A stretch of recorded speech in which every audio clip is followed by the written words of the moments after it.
कंजूस सास सुरेखा अपने पति देव, बेटे अर्जुन और बहू गीता के साथ अपने एक छोटे से घर में रहा करती थी। सुरेखा बहुत ही कंजूस किस्म की औरत थी। ऐसे ही एक दिन सुरेखा हाथों में सब्जी का थैला लेकर मार्केट जाने लगती है। तभी उसका पति देव सुरेखा से कहता है, अरे भाग्यवान, बाजार जा रही हो तो कुछ पतंगे ले आना, कल मकर संक्रांति है ना। तभी वहाँ सुरेखा की बहू गीता भी आ जाती है और वो अपनी सास से कहती है, और माँ जी साथ में दही, चूड़ा, गजक, रबड़ी, मूंगफली ये सब भी ले आना। पता नहीं कैसा पति, बहू और बेटा मिला है, हर समय पैसे को उड़ाने की सोचते रहते हैं। ये नहीं कि कुछ पैसे बचा लो और इन फिजूल के खर्चों को कम करो। अरे बहू, इन सब चीज की क्या जरूरत है, घर में बनाए तो है तिल के लड्डू, उन्हीं से काम चल जाएगा। ये बोलकर सुरेखा मार्केट जाती है और मार्केट से आते हुए देव और अपने बेटे के लिए कुछ पतंगे खरीद लेती है। घर आने के बाद कितने पैसे खर्च हुए सुरेखा उन सभी का हिसाब करने लगती है।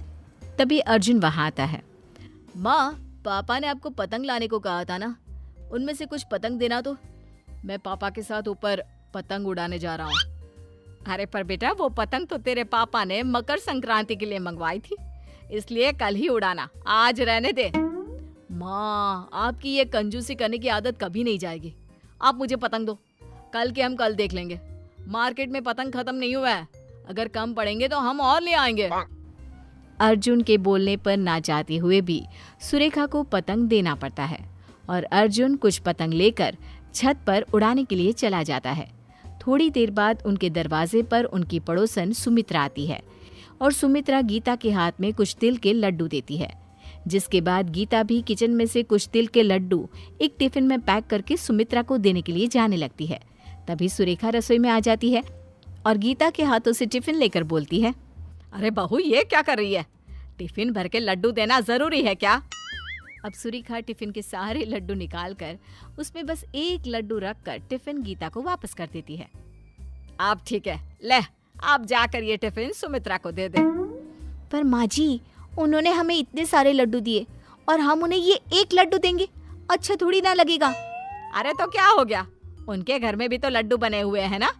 और अगर इसी तरह टिफिन भर भर के तू पड़ोसियों को लड्डू बांटने लगेगी तो सारे लड्डू खत्म हो जाएंगे। फिर तेरे ससुर और तेरा पति दोनों कहेंगे, लड्डू तो तुमने दिया ही नहीं, अब हम अपने स्टाफ को क्या दें? इसलिए इतना ही काफी है, जा आप दे दे। एक काम कीजिए माँ जी, ये लड्डू आप खुद ही सुमित्रा आंटी को दे दीजिए, मैं नहीं जाने वाली। ये बोलकर गीता वहां से चली जाती है और सुरेखा खुद जाकर सुमित्रा को तिल के लड्डू का टिफिन देती है। सुमित्रा टिफिन देखकर हैरान हो जाती है और मन ही मन खुद से कहती है, इस कंजूस ने आज टिफिन में लड्डू दिया है, जरा टिफिन खोलकर देखूं तो। जैसे ही सुमित्रा टिफिन खोलकर देखती है, उसमें एक लड्डू देखकर सुरेखा से कहती है, अरे बहन, इतने सारे लड्डू देने की क्या जरूरत थी। अब एक काम करो, ये लड्डू भी तुम ही रख लो, ठीक है? मैं चलती हूँ, हैप्पी मकर संक्रांति। सुमित्रा सुरेखा के हाथों में लड्डू का टिफिन देकर वहां से चली जाती है, जिसके बाद सुरेखा अपने कमरे में जाकर पतंगों को गिनने लगती है। तभी देव वहां आ जाता है। सुरेखा, जल्दी से कुछ पतंग दो ना, मेरी सारी पतंग कट गई है। क्या? सारी पतंग कट गई? अरे तुम दोनों बाप बेटे पागल हो गए हो क्या? मकर संक्रांति कल है, पतंग कल उड़ानी है, आज नहीं। पर तुम दोनों ने तो आज ही सारे पतंग उड़ा उड़ा कर खत्म कर दिए, अब नहीं है पतंग, जाओ।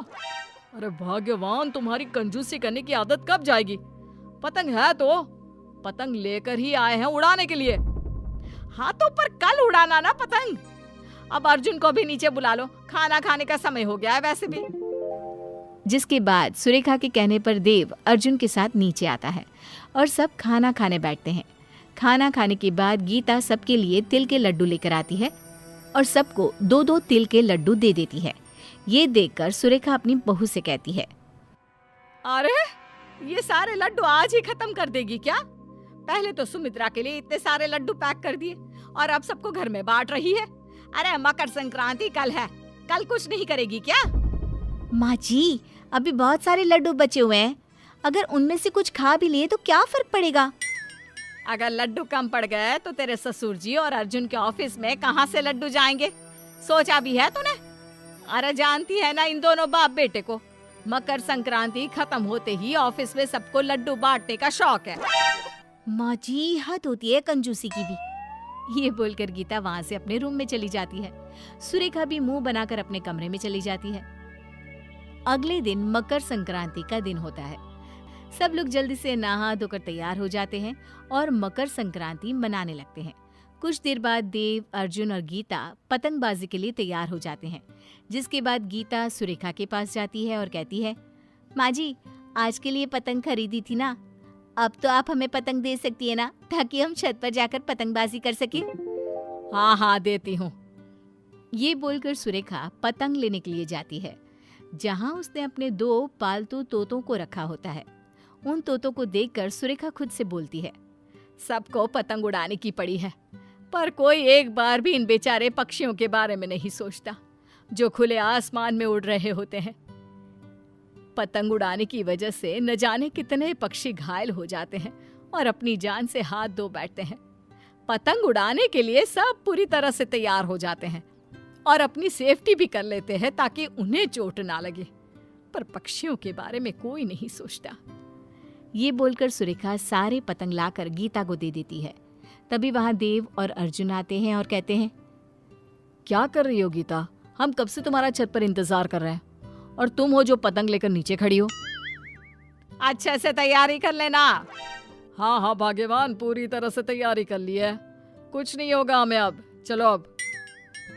मैं आप सबकी नहीं, उन मासूम पक्षियों की बात कर रही हूँ जो बोल भी नहीं सकते।